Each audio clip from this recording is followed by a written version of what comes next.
সকাল সকাল ঘুম থেকে উঠেই বসিয়ে দিয়েছি রান্না। সকালবেলা চাল ধুয়ে সবার আগে ভাতটা গ্যাসে বসিয়ে দিই। আর আরেক দিকের গ্যাসে কিন্তু সবার আগে আমি করি সেটা হলো রুটি।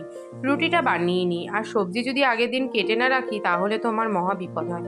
তো সেরকমই এক বিপদে আজকে পড়েছিলাম। আজকে সকালে আমি সবজি কেটে তারপর রান্না বসালাম। তবে আজকে সেরকম একটা অসুবিধা হয়নি, কারণ আজকে আমার টিউশনই রয়েছে পুরোপুরি ছুটি। যাবো একটু বাপের বাড়ি, মানে মার বাড়ি। তো ভীষণ আনন্দ রয়েছে, যে করেই হোক রান্না বান্না সেরে একটু গুছিয়ে নিতে পারলেই কিন্তু সকাল সকাল আজকে মার বাড়ি চলে যেতে পারবো। সোমবার করে মনার যেহেতু টিউশন ক্লাস থাকে বিকেলের দিকে, সেই জন্য সোমবার করে টিউশনি সমস্ত ছুটি রেখে সেগুলোকে পোস্টপন করে শনিবার করা হয়েছে।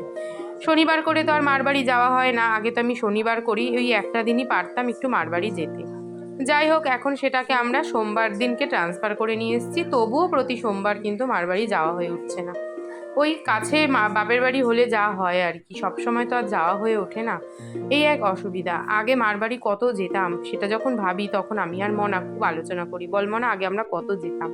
যাই হোক, সবকিছুই বোধহয় একদিন এরকম ভাবে পাল্টে যায়, সবই পরিবর্তনশীল। আবার হয়তো কোনো একদিন আবারও অনেক অনেক যেতে পারবো। তো স্নান করে একদম সমস্ত গুছিয়ে নিয়েছি, আর গণেশ বলল যে ও ডিউটি বেরোনোর সময় আমাকে একদম মার বাড়ি নামিয়ে দিয়ে যাবে। আর মনা তো কালকে পড়ে ওই বাড়িই চলে গেছে, ও আর আসেনি বাড়িতে। যেহেতু সকালবেলাই আজকে আমি যাব বলছে, মা তাহলে আমি দিম্মা বাড়ি থেকে যাই। ওর তো দিম্মা বাড়ি থাকার একটা ভীষণ আকর্ষণ, কারণ ও ছোটবেলা থেকে প্রায় সময়টাই কিন্তু ওই বাড়ি কাটিয়েছে। মা বোন না থাকলে আমি হয়তো ওকে মনের মতন করে এতটা মানুষ করে উঠতে পারতাম। তো চলো আজকের মতন টাটা, দেখা হচ্ছে একটা নতুন ভিডিওতে। যারা ভিডিওটা দেখলে তারা কিন্তু অবশ্যই লাইক কমেন্ট শেয়ার করে যেও, আর পেজটাকে ফলো করে যেও।